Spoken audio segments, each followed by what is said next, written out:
Dalam momen hari ulang tahun atau HUT ke-78 TNI pada Kamis, 5 Oktober 2023, akun Twitter Tempo.co mengunggah status dan menautkan berita berjudul, Indonesia hanya memiliki 3 jenderal besar, termasuk Jenderal Sudirman.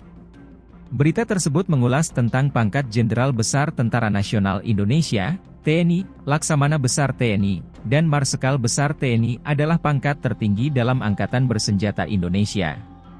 Pangkat-pangkat ini hanya diberikan kepada perwira tinggi yang sangat berjasa terhadap perkembangan bangsa dan negara pada umumnya serta TNI pada khususnya, sesuai dengan Pasal 7 Ayat 2A, Peraturan Pemerintah Nomor 32 Tahun 1997. Pemberian pangkat ini dilakukan oleh Presiden atas usul Panglima TNI. Sejak tahun 1997, baru ada 3 orang yang menyandang pangkat Jenderal Bintang 5, yaitu Jenderal Besar Sudirman, Jenderal Besar Abdul Haris Nasution, dan Jenderal Besar Soeharto. 1. Jenderal Besar Sudirman. Jenderal Sudirman merupakan salah satu tokoh yang sangat berjasa dalam sejarah perjuangan kemerdekaan Indonesia. Ia memiliki segudang prestasi dan pengalaman yang panjang di tubuh TNI. Pada 27 Juni 1947 di Yogyakarta, Jenderal Sudirman dinobatkan sebagai Panglima TNI pertama oleh Presiden Soekarno. Sebelum dipercaya sebagai Panglima Besar TNI pertama, Jenderal Sudirman merupakan Panglima Besar Tentara Keamanan Rakyat, TKR. Keputusan ini ditetapkan berdasarkan hasil konferensi TKR di Yogyakarta pada 12 November 1945.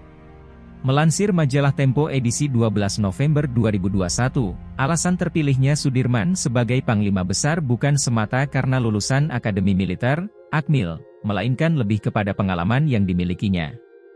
Ia pernah memimpin Resimen I Divisi 1 TKR, dan berhasil menggagalkan upaya Jepang serta mengambil alih gudang senjatanya. Selain itu, saat menjabat sebagai Panglima Besar, ia semakin dihormati karena kemampuannya memperkuat Angkatan Perang Indonesia. Salah satu prestasi terkenalnya adalah dalam Operasi Trikora dan Operasi Dwikora. 2. Jenderal Besar Abdul Haris Nasution. Jenderal Besar Abdul Haris Nasution, atau lebih dikenal sebagai Ah Nasution lahir di Kota Nopan, Tapanuli Selatan, Sumatera Utara pada 3 Desember 1918, dari pasangan Haji Abdul Halim Nasution dan Zahara Lubis.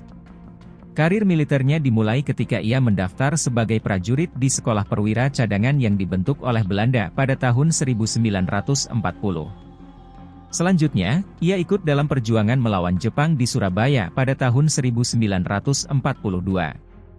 Hal ini menjadi awal bagi para bekas tentara peta, termasuk Ah Nasution, dalam mendirikan Badan Keamanan Rakyat, BKR, yang kemudian menjadi cikal bakal TNI. Karirnya terus menanjak, salah satunya sebagai Panglima Divisi 3 Priangan, lalu ia dilantik oleh Presiden Soekarno sebagai Panglima Divisi Siliwangi. Ia juga berhasil menumpas pemberontakan Partai Terlarang di Madiun pada tahun 1948.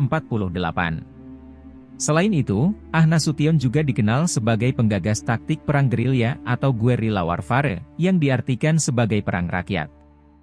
Namun, peristiwa naas dalam peristiwa G30S menjadi kenangan yang dikenal oleh publik hingga saat ini. 3. Jenderal Besar Soeharto. Soeharto, yang dikenal sebagai Presiden Republik Indonesia kedua, adalah sosok yang sangat berpengaruh dalam sejarah Indonesia. Ia lahir pada 8 Juni 1921, di Desa Kemusuk, Argomulyo, Yogyakarta. Karir militernya dimulai ketika ia bergabung dengan Tentara Nasional Indonesia, TNI, pada 5 Oktober 1945. Saat itu, Indonesia masih dalam perjuangan melawan upaya Belanda untuk menjajah kembali. Pada 1 Maret 1949, Soeharto semakin dikenal karena peran pentingnya dalam serangan untuk merebut kembali kota Yogyakarta. Keberhasilan ini tidak lepas dari peran penting masyarakat Indonesia dalam melawan Belanda. Soeharto kemudian mendapatkan kenaikan pangkat menjadi Mayor Jenderal setelah berhasil dalam misi merebut kembali Irian Barat. Ia juga memimpin Komando Mandala dalam misi tersebut, di mana ia berkenalan dengan tokoh-tokoh strategis seperti Mayor Ali Moertopo, Kapten Liter B. Moerdani, dan Kolonel Laut Sudomo.